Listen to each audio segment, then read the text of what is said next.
Lep pozdrav iz našega volilnega studia v naši volilni kavarni na Miklošičevi v Ljubljani. Kot veste, se oglašamo vsak dan, vsako dopoldne je namenjeno pogovoru z našimi kandidati in v moji družbi je danes Marko Gruden. Lepo Živjo. pozdravljen, dobrodošel. Dobro jutro. Kako se počutiš? Si že kaj utrujen ali se ravno menja energija, ker prihaja kampanja v finiš?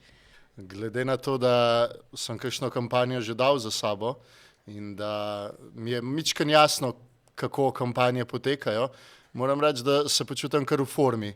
Da tudi ta energija in na terenu in splošno vzdušje, kar vse kliče po spremembah, da v bistvu mi daje en dodaten zalet. Se spomnim mogoče v kakšni prejšnji kampanji, tisti, ki aktivno delamo na kampanjah, ne samo na svojih, ampak tudi na državni kampanji, se mičken iztrošimo, mičken že energije začne primanjkovati zadnje tedne, ampak tokrat je pa malo drugače, se pravim, se počutim kar v formi za ta zadnja 2 tedna, da nagovorimo čim več ljudi, da gremo med njih, da jih prepričamo, da to, kar imamo zdaj, ni dovolj, da Slovenija zmore več, da verjamemo, da ljudje tudi zmorejo več. Veliko si med ljudmi, veliko zgodb slišiš, se ti je kakšna posebej vtisnila v spomin? Glih danes sem bil pri enem brivcu in je zanimivo en tak poklic, ki je pri nas v bistvu že skoraj izumrl, ki tudi ni bil posebej cenjen, je z eno strastjo mladih entuziastov spet prišel na površje, je spet zanimiv za mlade, zato ker lahko dajo noter strast, ker se izobražujejo. A veste, to, da greš samo iniciativno v tujino nekaj novega zvedeti, ali pa da ure in ure presediš pred posnetkom, da se nekaj novega naučiš, a ne? To ni samoumevno. In to hočemo ne samo pri mladih, pri vseh ljudeh spodbujati, da dajo največ, kar lahko od sebe, da pokažejo tisto najboljše, kar lahko, zato ker če bo vsak posameznik dal od sebe nekaj več, bomo tudi kot družba prosperirali. Zdaj pa kaj pa tukaj naloga države, a ne? Država jih mora pa pri tem čim manj ovirati oziroma jim mora ponuditi eno okolje za razvoj.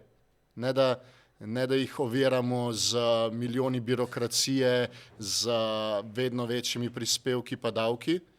Mi jih moramo spodbuditi s tem, da bodo za birokracijo porabili manj časa, recimo en brivc ali pa drugi obrtniki, espejčki, da ne bodo več ur porabili za samo birokracijo, kot za delo, ki jim prinaša, ki dodaja neko vrednost, ki jim prinaša nek dobiček. In kaj si ti odgovoril brivcu, ko ti je izlil svojo dušo? Glejte, čisto preprosto, če si espe, če si obrtnik, če si eno malo podjetje ali pa družinsko podjetje, ne samo, če si lastnik, tudi če si zaposlen v njem, zate ni druge volilne izbire, kot je Nova Slovenija. Slovenska ljudska stranka in Fokus Marka Lotriča. Ja, malo se še učimo, da je to zdaj skupna lista, ampak v bistvu sožitje, to, da se trije povežejo, ki ponujajo zelo podoben program, ki vam v bistvu ponujajo to, kar želite, je samo dobro, ker veliko strank, pa tudi veliko oseb v slovenski politiki zelo veliko govori o povezovanju. Tukaj je pa v bistvu povezovanje že pred volitvami v praksi. Veste, ni lahko povezati 3 strank. Tukaj so različni ljudje, različni programi, različne želje, ampak če vidimo en cilj pred sabo, da bomo s tem nekaj dosegli, da bomo lahko tem espejčkom, tem malim podjetjem, zaposlenim v podjetjih pomagali, lahko tudi te ovire prestopimo. Ti spadaš v kvoto mlajših kandidatov, ampak najbrž si že naveličan vprašanja o tem, ne, ali je biti mlad ovira ali prednost, kaj lahko kot mlad ponudiš, gotovo bolje razumeš mlade. Ne vem, ne spomnim se nekega vprašanja, s katerim bi te izzvala k temu, da poveš, kaj lahko v tej vlogi doprineseš. Če nagovarjaš upokojence, je precej enostavno. Reče, zvišali vam bomo pokojnine, dodali bomo, ne vem, domovi bodo še cenejši, vsi vemo našteti kaj. V resnici, če nagovarjaš mlajše, jih moraš nagovarjati za vsa področja tega sveta. Najprej moramo mladim ponuditi kakovostno izobraževanje, ker danes naš trg ni samo Slovenija. Danes naš trg ni samo naš kraj pa 10-kilometrski radij okrog. Danes tekmujemo z vsemi Evropejci, na koncu dneva pa z vsemi prebivalci tega sveta. Če je nekdo dober grafični oblikovalec, mu danes ni težko iz Slovenije delati za ameriška podjetja. Če je nekdo dober v tem, kaj dela, ima pač konkurenco povsod in se mora boriti z vsemi.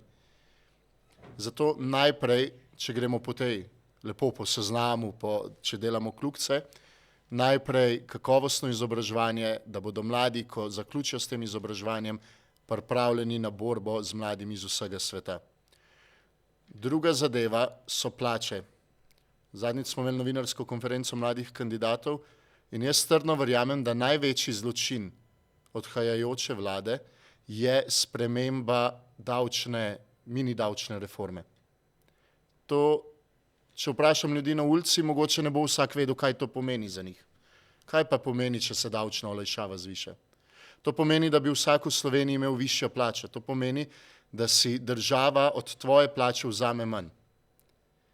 Jaz se spomnim tistega podcasta pred prejšnjimi volitvami, kjer je Robert Golob tako z vso samozavestjo zatrdil, kaj pa bi meni nekaj evrov več na koncu meseca, samo za bedarije bi jih potrošil.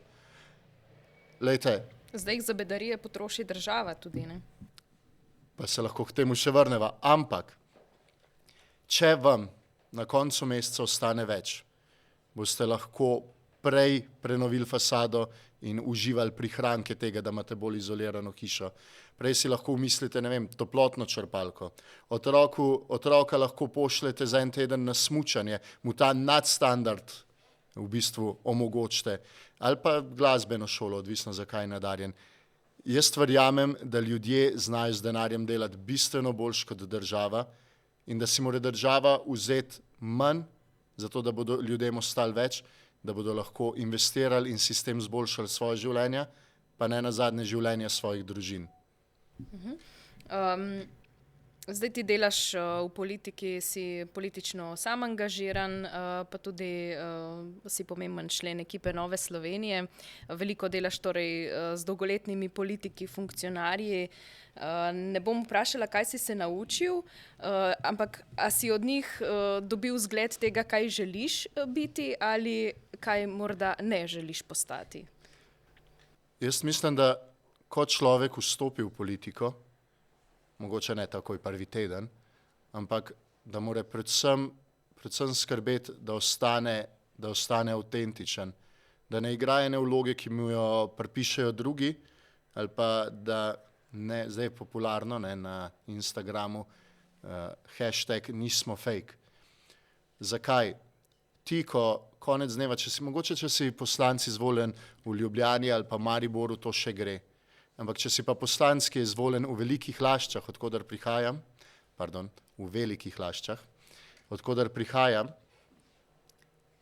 se pa vsak večer srečuješ ali pa v nedeljo po maši ali pa na kulturni prireditvi, srečuješ z ljudmi, ki so tisto nedeljo, ko so bile volitve, obkrožili tvoje ime z enim zaupanjem, da on nas bo pa v redu zastopal.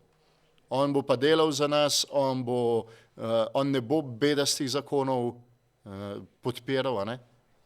In tukaj zato je ta nuja, da tudi ko greš v politiko, ostaneš avtentičen, da nimaš enega političnega obraza pa enega svojega obraza, ampak da se tudi v bistvu politiki daš en del sebe, da politika ne izoblikuje toliko tvojega karakterja, kakor tvoj karakter sooblikuje politiko.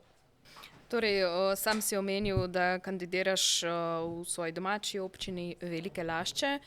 Poleg tega okraj zajema še občine Ig, del Škofljice in Brezovico. Pa tudi del Ljubljane, kjer živiš sama. Tako, jug Ljubljane. Kaj vidiš kot nek izziv na tem območju in kaj lahko recimo prebivalcem na tem območju obljubiš kot poslanec?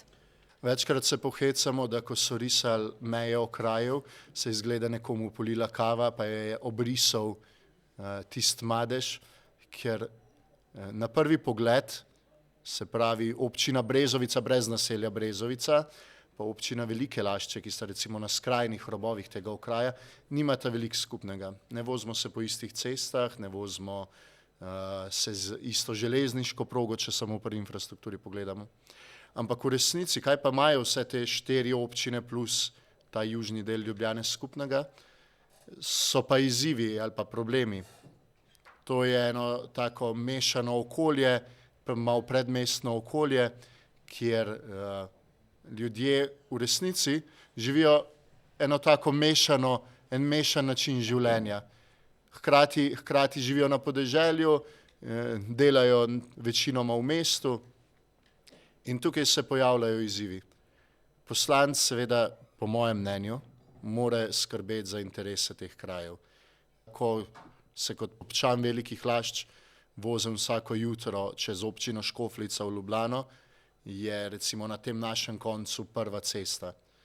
Tudi na Igu imajo nekaj še izzivov z infrastrukturo, obvoznica, cesta čez Barje in take zadeve. Na drugi strani, na Brezovici, se spet soočajo z drugimi izzivi. Jaz sem obiskal tudi nekatere župane, nekatere bom šel v naslednjih dneh, da v bistvu te izzive izvem, da se lahko potem borimo skupaj. Ta drugi del poslančevega poslanstva, zakaj je tam, je pa, da sprejema zakone, ki bodo koristili vsem Slovencem. A veste, če mi dvignemo splošno davčno olajšavo, bodo višje plače imeli tako v Velikih Laščah, kot na Brezovci, kot v Hodošu in v Piranu. Če začnemo z programom brezplačnih vrtcev za vse otroke, bodo imeli brezplačen vrtec tako v Kranjski Gori, kot na Vinici, pa tudi v Velikih Laščah, na Škofljici, na Igu, na Brezovci, pa tudi v Ljubljani. Tako da v bistvu kombinirati to dvoje. Na en stran to poslanstvo, da si poslanec vseh Slovenk in Slovencev, na drugi strani to, da si poslanec krajev, iz katerih prihajaš, ki jih zastopaš v tem parlamentu. Torej, če govoriš o prevažanju iz Velikih Lašč prek Škofljice do Ljubljane, torej, ko boš ti poslanec, se bo končno premaknila 3A razvojna os? Takole bom rekel. Če bom koalicijski poslanec, torej, če bo stranka, ki jo zastopam v vladi, verjamem, da bomo videli ne samo začetek del, ampak tudi marsikatero odsek že končan. Jaz sem začel za Novo Slovenijo delati že, ko je bila nazadnje v vladi, torej od 2020 do 2022. In takrat smo imeli na Ministrstvu za infrastrukturo Jerneja Vrtovca, ki je danes predsednik Nove Slovenije, nekoč je bil tudi Mlade Slovenije. Torej, Jernej Vrtovec je takrat v tistem mandatu končno iz mrtve točke premaknil to pozabljeno cesto. Pri nas včasih rečejo cesta smrti, torej 3A razvojna os, Ljubljana, Škofljica, Velike Lašče, Ribenca, Kočevje, Petrina. Vsi smo leta in leta poslušali o cesti na Koroško, o cesti v Belo krajino. O tem nismo leta in leta slišali nič. Potem je minister Vrtovec to premaknil iz mrtve točke naprej in zbudilo se nam je upanje. A veste, kako je, ko se ljudje, pa jaz malo manj, ampak nekateri 30 let vozijo po tej cesti, pa poslušajo obljube o novih cestah in potem enkrat končno začnejo odkupovati parcele, pa vidijo, da so prvo hišo porušili, pa vidijo, da so začeli gozd sekati tam, kjer je predvidena širitev. Kaj se je zgodilo potem? Potem pride nova vlada, projekt vzame z mize in ga postavi v predal in tam je še danes. Torej, če bom poslanec koalicije, če nam boste namenili dovolj glasov, da lahko zadeve dejansko uresničimo, bo to ena od glavnih zahtev, da gre ta projekt iz predala in na vrh kupa, ne nekam spodaj, da začnemo takoj s tem. Na srečo imam tukaj tudi podporo pri predsedniku naše stranke, pri Jerneju Vrtovcu, pri Janezu Ciglerju Kralju, ki je podpredsednik stranke, tudi bivši minister, ki kandidira v Ribnici. Tako da na naši strani politična volja je.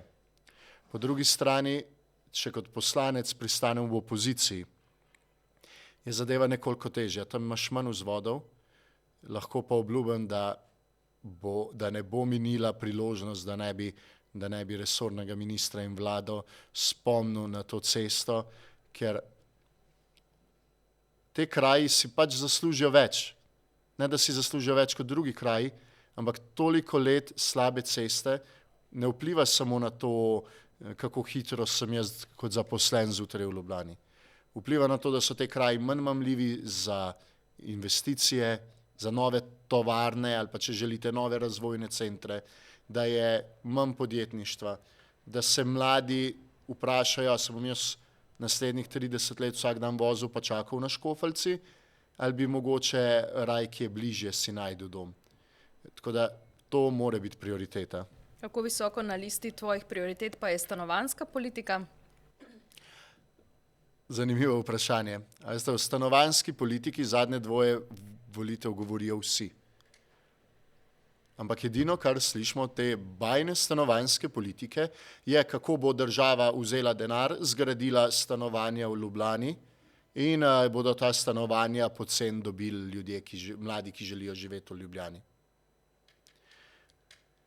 Kaj pa mladi, ki želijo živeti na podeželju? Kaj pa nek mlad človek, ki je odraščal v Velikih Laščah ali pa v eni od okoliških vasi? A tega bomo tudi trpali v Šiško, v ene Čebevnake. Ne smemo se pri stanovanjski problematiki osredotočiti samo na mesta, ampak tudi na podeželja. Ko se peljem od svoje vasi do Velikih Lašč, sta zdajle 2 novogradnji, mlade družine, ki si gradijo svoj dom. Na drugo stran ceste si je en mlad par, ki ima otroka, uredil mansardo, da zdaj živijo tam. Tudi za te more nekdo poskrbeti, in teh ljudi ni malo. Tukaj imamo različne načine. Jaz sem diplomiral iz urbanizma na fakulteti za arhitekturo, tako da definitivno rabimo večjo ponudbo zazidljivih zemljišč. Tukaj ne govorimo kar nekritično, vse zazidljivo pa gradi kdor hoče, ampak da se z eno premišljeno potezo občinam omogoči, da spremenijo namembnost v zazidalno in s tem v bistvu razširiti. Zakaj so parcele tudi na podeželju tako drage? Ker jih je malo. Če je parcel več, jim cena pade, mladi si lažje prvoščijo začeti graditi. Se noben ne pravi, da zdaj bodo pa mladi v pol leta prišli od ideje do hiše. Ne, ampak mi moramo ponuditi okolje, kjer bodo lahko začeli graditi. Tudi z nekimi jamstvi v okviru kreditov. Veste, država mora mladim zaupati, da bodo poplačali tudi kredite, ki jih najamejo. Razlika je, če se nekdo, ki bi se drugače pri 25 letih odločil, da gre v gradnjo hiše ali pa v prenovo mansarde, odloči zaradi tega, ker ne more priti do kredita, čaka 10 let do 35 leta. Ampak če pa država temu, ki je star 25 let, zaupa in mu ponudi eno jamstvo, seveda zavarovano, da lahko, kljub temu, da mogoče nima dovolj za polog, ima pa dovolj za odplačevanje, da dobi kredit in da začne pri 25, bodo se mladi lažje prej odločali za otroke. Bomo imeli mlade, ki so samostojni namesto pri 35, pri 25. In to vpliva pozitivno na en cel drug del zadev. Če bo pa pri 35 vzel kredit, bo pa še naslednjih 10-20 let to zadevo odplačeval in smo v bistvu njegov razvoj, ukradli smo človeku 10 let.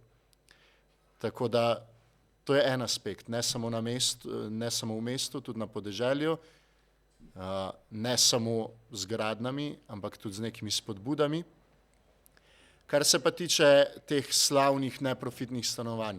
Če se spomnite prejšnjih volitev, so obljubljali 20 tisoč, pa 30 tisoč. Obljube, za katere smo vsi vnaprej vedeli, da jih ne bodo mogli tudi približno spraviti v realnost. Danes jih odpirajo tamle 10, pa tamle 20, pa ne vem, če bomo prišli do kakšne resne cifre. In se tudi vprašam, oprostite, ampak aj naloga države, da gradi stanovanja? Država ni stanovanjska firma. Naloga države je, da omogoči, da bodo ljudje ali pa konec koncev tudi podjetja, ki rabijo kader, gradila kadrovska stanovanja. Pri tem je treba zadeve olajšati. Če pa država gradi stanovanje, pa iz davkov, ki jih jaz plačam v velikih Laščah, gradi stanovanje za nekoga v Ljubljani, ki bo potem živel na ta račun cenejše. Tako da, kar se tiče stanovanjske problematike, uporabiti glavo, uporabiti tudi malo pameti, pa zadeve mladim prisluhniti. Mladi nočejo živeti v najemnih stanovanjih, mladi hočejo lastniška stanovanja, lastniške hiše, dajmo jih pri tem podpreti, dajmo jim omogočiti, da lahko to izvedejo. Pravzaprav bi lahko naredila en podcast samo o stanovanjski politiki, bi lahko še svojim urbanističnim znanjem kaj doprinesel. Ampak, a veste, kje je pa catch, kje je fora? Če ti mladim zvišaš plače, pa ne tako, da dodatno obremeniš podjetje, ampak da si požreš na državo, vzamem malo manj, bo mladim ostalo več za investicijo v gradnjo hiše, v nakup stanovanja.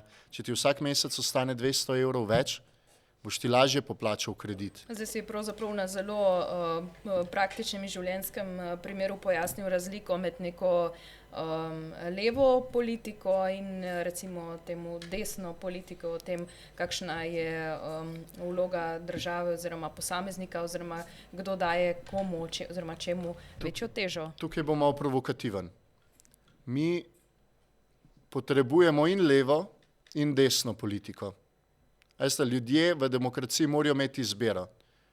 Vsak se pa pol izbere na podlagi, pa ne toliko svojih osebnih okoliščin, ampak na podlagi enih svojih prepričanj. In kaj je zdaj levo in kaj je desno? Pa če pogledamo čisto v finančnem smislu.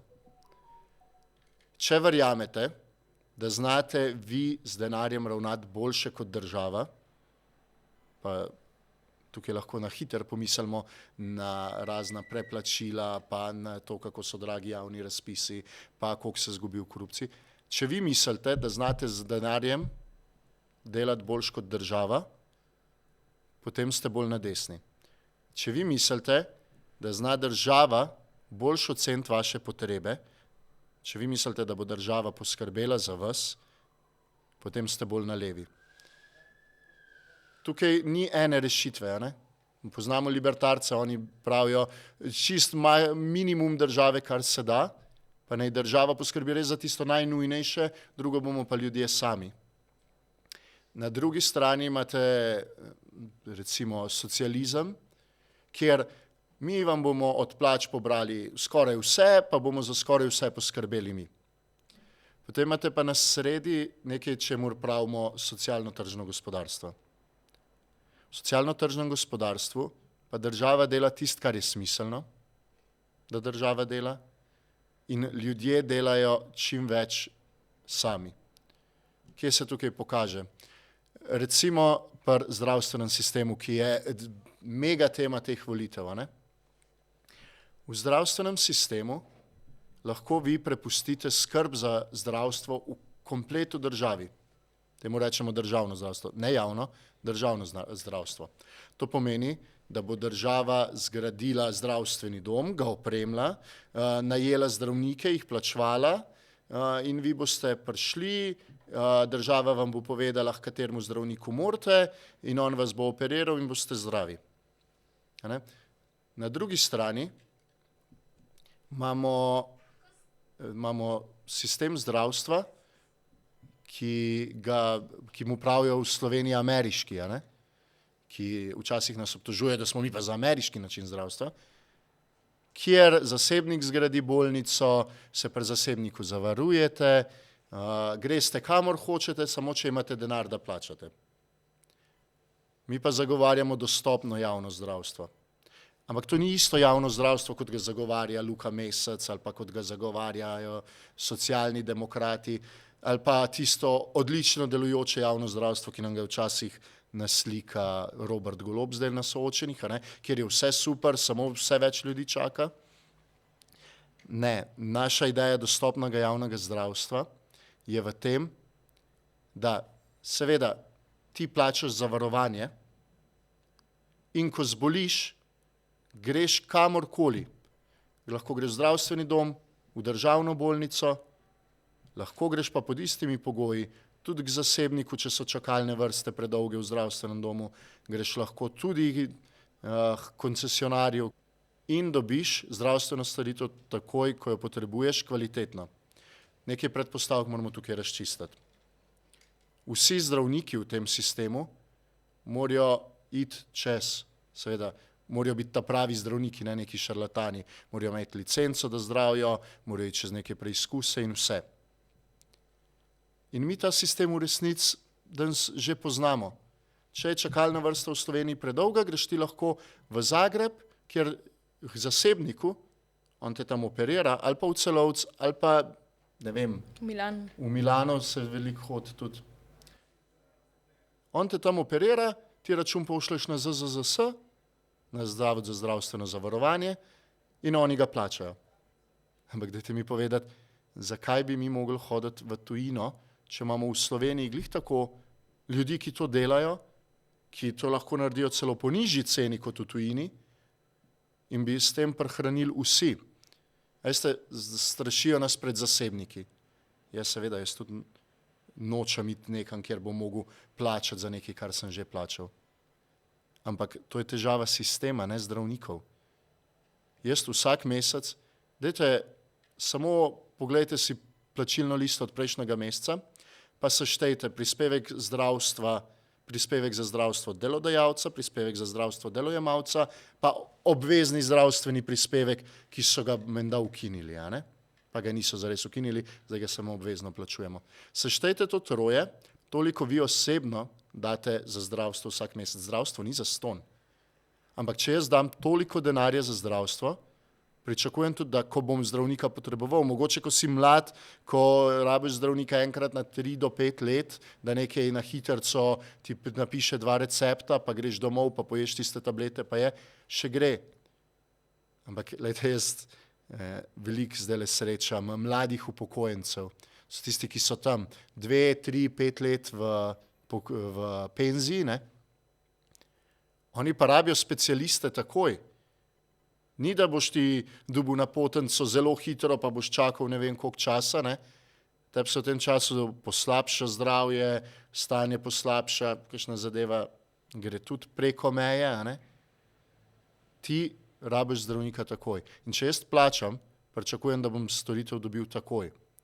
In mi je čisto vseeno, ali grem v zdravstveni dom, ali grem v državno bolnico, ali mi pa zasebnik naredi ta poseg, dokler je kvaliteta preverjena in dokler gre iz denarja zavarovalnice, ne iz mojega osebnega žepa.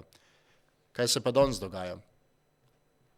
Na levi vpijejo, da smo mi drugi strašni, da smo za amerikanizacijo, za privatizacijo zdravstva. A veste, kdo je največji boter privatizacije zdravstva v Sloveniji? Leve vlade. Zakaj? Načrtno, in tukaj si upam reči, pa mogoče par let nazaj bi še rekel, da je to nesposobnost, ampak vse bolj se mi dozdeva, da gre tukaj za načrtno rušenje našega javnega zdravstvenega sistema, zaradi tega, da so ljudje prisiljeni iti privatnikom, kjer plačajo. Oni odtrgajo od plače, od pokojnine denar, storitve ne dobiš in ti moraš od unga preostanka plača ali pa pokojnine še enkrat plačati za zdravstveno storitev, ki si jo že plačal, sem tokrat moraš pri zasebniku. In seveda zasebnikom posud cveti, ampak zakaj zasebnikom posud cveti? Ker so storitve nedostopne v javnem zdravstvu. In tukaj srčno upam, da bo v naslednji vladi Ministrstvo za zdravstvo prevzela Nova Slovenija in vam zagotavljam, da se nimate nobene amerikanizacije ali privatizacije zdravstva za bati. Mi bomo poskrbeli, da ko plačaš zavarovanje, ko si plačal svoje prispevke za zavarovanje, ne boš plačal ničesar več, ampak boš dobil storitev takrat, ko jo potrebuješ, tako kvalitetno, kot mora biti. Dobro. Všeč mi je ta tvoj zelo plastična ponazoritev razmer in rešitev, mi je zelo všeč. Pa ko boš poslanec, ti bo ostalo še kaj časa za speč kak dober kruh ali pa kakšno pecivo. Mogoče pojasnilo za gledalce. Z Andrejo sva sodelavca, tako da Ja, in večkrat nas razveseliš s še toplim kruhom, domačim, tudi kdaj kaj spečeš, kaj sladkega, medenjake, kekse. Pravijo, da gre ljubezen skozi želodec, tudi dobri medosebni odnosi gredo včasih skozi želodec. Kakšne ljudi imamo malo v želodcu, ampak če se pa usedemo, lejte, a veste, včasih ni dosti treba, to je podobno v odnosih kot v politiki. Včasih je treba samo en topu, ravno kar spečen kruh, pa malo putrčka gor namazanga. In tudi v politiki mi včasih ne rabimo odkrivati tople vode.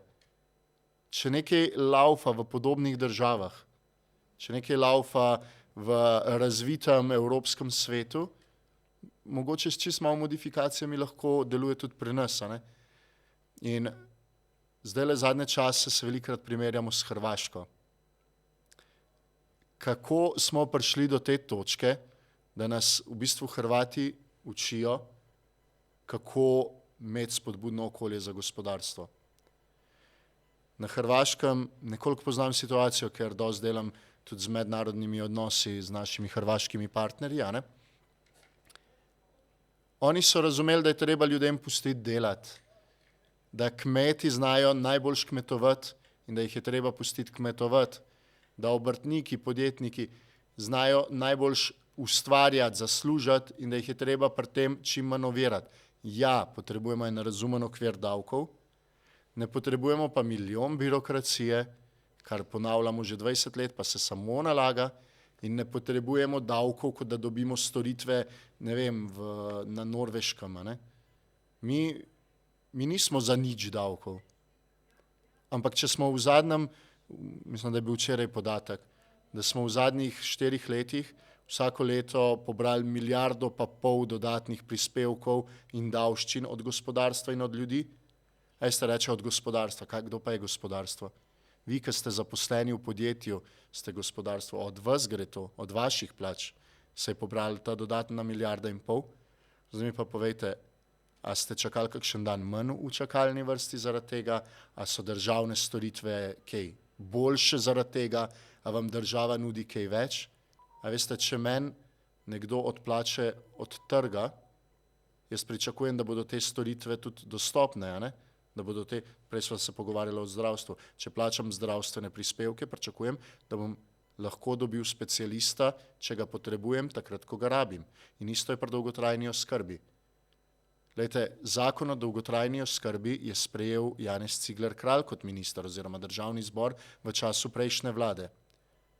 4 leta ga poskušajo spraviti v realnost.